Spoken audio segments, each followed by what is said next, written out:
श्री हरि। एक बार बोलो सियावर रामचंद्र की जय, रामायण मैया की जय, पवन पुत्र हनुमान की जय।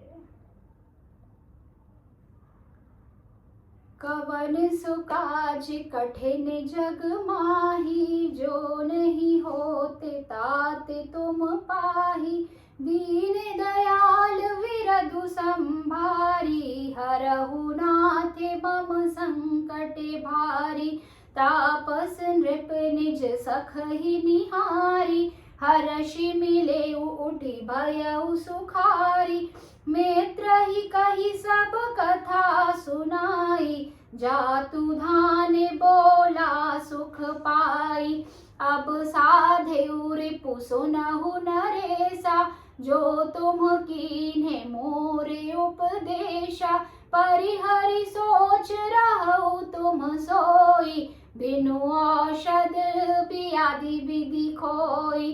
कुल समेत रिपु मूल बहाई, चौथे दिवस मिलब मैं आई। तापस नृपहि बहुत परितोषी, चला महाकपटी अति रोषी।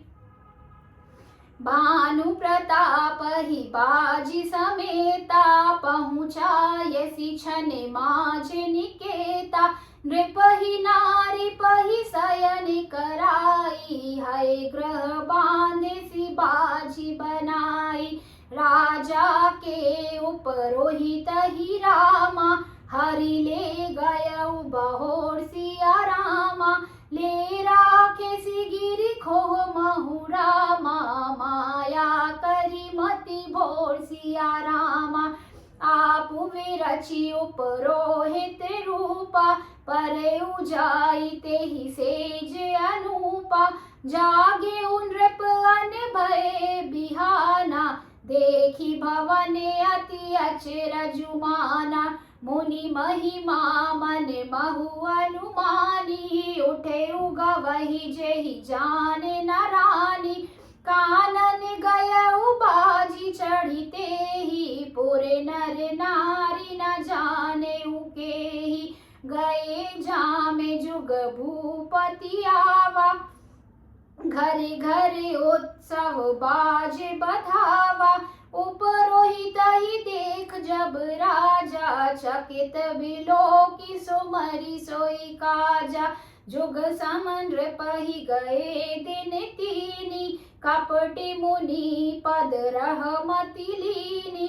समय जाने उपरोहित आवा, नृपहि मते सब कहि समुझावा। नृप हर्षेउ पहिचानी गुरु रामा, ब्रह्म बस रहा नाचेत सिया रामा। बरे तुरत सत सहस बरे रामा, वे प्रकुटुंब समेत सिया रामा। दीन दयाल विरधु संभारी, हरहु नाथ मम संकट भारी।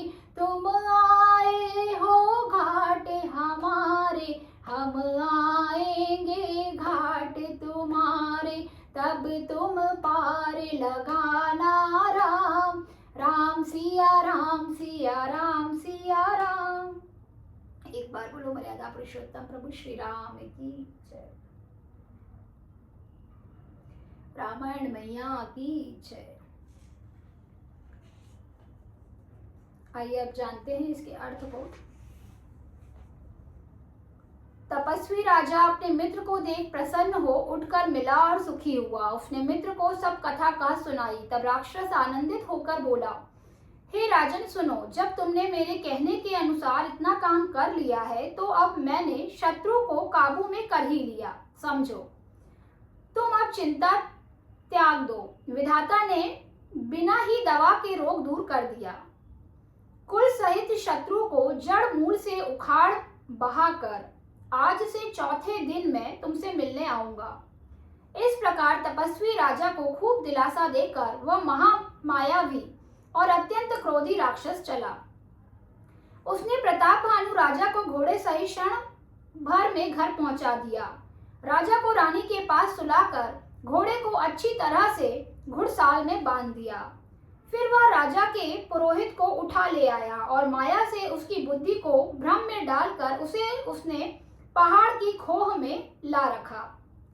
वह आप पुरोहित का रूप बनाकर उसकी सुंदर सेज पर जा लेटा। राजा सवेरा होने से पहले ही जागा और अपना घर देखकर उसने बड़ा ही आश्चर्य माना।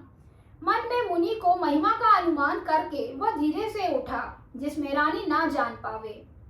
फिर उसी घोड़े पर चढ़कर वन को चला गया। नगर के किसी भी स्त्री पुरुष ने नहीं जाना। दोपहर बीत जाने पर राजा आया। घर घर उत्सव होने लगे, बधावा बजने लगा। जब राजा ने पुरोहित को देखा तब वह अपने उसी कार्य का स्मरण कर उसे आश्चर्य से देखने लगा। राजा को 3 दिन युग के समान बीते। उसकी बुद्धि कपटी मुनि के चरणों में लगी रही।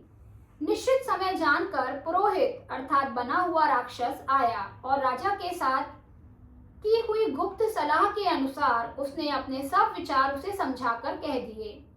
संकेत के अनुसार गुरु को उस रूप में पहचान कर राजा प्रसन्न हुआ। ब्रह्मवश उसे चेत ना रहा कि यह तापस मुनि है या कालकेतु राक्षस। उसने तुरंत 1 लाख उत्तम ब्राह्मणों को कुटुंब सहित निमंत्रण दे दिया।